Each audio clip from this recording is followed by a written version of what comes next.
What about Jakob Poeltl?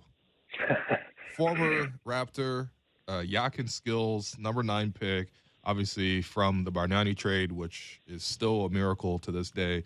And later used, obviously, to acquire Kawhi and Danny Green, which led to the championship. He's been with the Spurs ever since. But, you mentioned, is there a way for the Raptors to bring back Jakob Poeltl? Apparently, they've already tried to reacquire him. So, what's your thoughts there?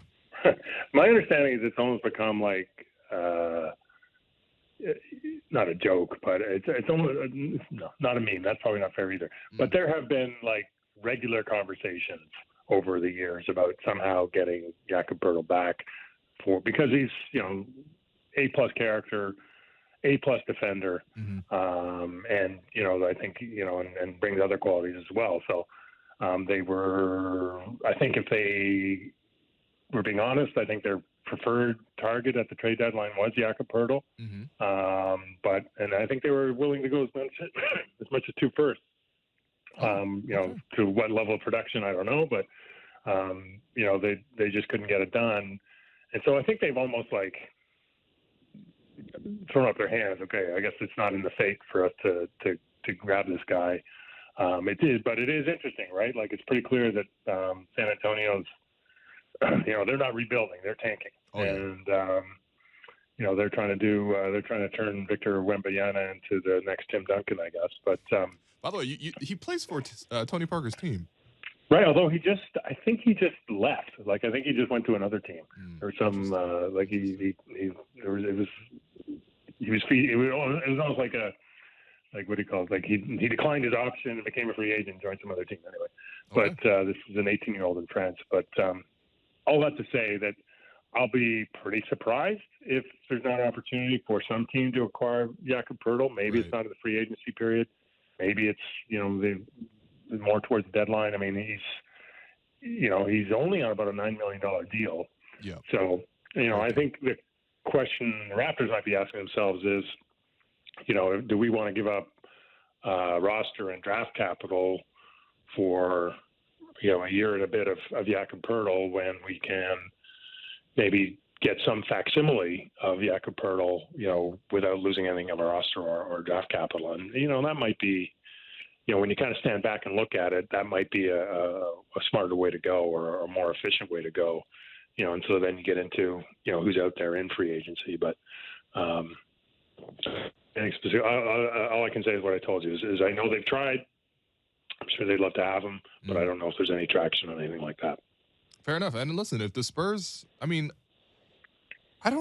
guess I know the Spurs are tanking, but just because you're tanking doesn't mean you want to trade away all your good players. Though they did move DeJounte Murray. That was a really, really nice pick package that they received. But, I don't think Poeltl, if they said no to 2 firsts or even anything remotely like 2 firsts, then I'm a little surprised because I guess they really want to re-sign him then because he would be expiring after next season. All right. The other thing I can say is I'm sure they're sitting going, well, we can get that in the offseason or we can get that next year, right? I think, I think at that time, if you go back to the trade deadline then, they were still not good playing, right? So yeah, that's true. I don't think they were really ready to kind of call it quits, and they clearly are, it would seem to me. Yeah, fair enough. Okay, in terms of the mid-level targets, look, there's probably a ton of players, and honestly, me and Blake went through probably like 15 of them, and honestly, most of them are thoroughly unimpressive. You brought up 2 names, Dante DiVincenzo, perhaps even a guy like Thomas Bryant, both guys who, coming off of injuries, didn't have impressive years, but had shown promise before, youngish players, very different player. Obviously, DiVincenzo's a shooting guard, Bryant is a center. Your thoughts on their fit, I guess, with the Raptors if they were potentially to take that? I think DiVincenzo, I think that was a little bit of a surprise that he became a free agent, right? Because, Sacramento made a pretty good effort to get him last year. So, again, Sacramento screws up. So I think DiVincenzo would be a guy the Raptors would definitely be interested in. And I say that knowing that I think they were really closely monitoring Pat Connaughton's status with the Bucks. He had a player option on about a $6 million deal, and he picked it up, which is a little bit surprising, right? Because he's coming off a really good year. He probably could have done better, but I presume he's confident the Bucks will take care of him down the road. So, if you know that that's who someone they were interested in, it's not hard to make the jump that DiVincenzo would fill a lot of those boxes too. If anything, he's maybe even a little bit better fit because he's a little bit more of a ball handler, ball creator guy, and brings an elite defender, and he's, as you point out, like, he had a really tough time coming back from that injury. Mm-hmm. That ankle injury. But if you go back to his last full season, like, he was a 38% 3-point shooter, mind you. Yeah.